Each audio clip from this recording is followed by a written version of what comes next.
ಗೊಂಬೆ ಹೇಳುತ್ತೈತೆ ಮತ್ತೆ ಹೇಳುತ್ತೈತೆ ನೀನೇ ರಾಜಕುಮಾರ.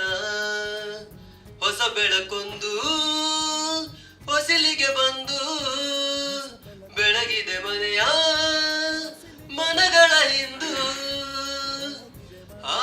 ರಾಜಿಸರ ರಾಜರತ್ನನು ಹಾಡಿಸಿಯೇ ನೋಡು ಬೀಳಿಸಿಯೇ ನೋಡು ಎಂದು ಸೋಲದು ಸೋತು ತಲೆಯ ಬಾ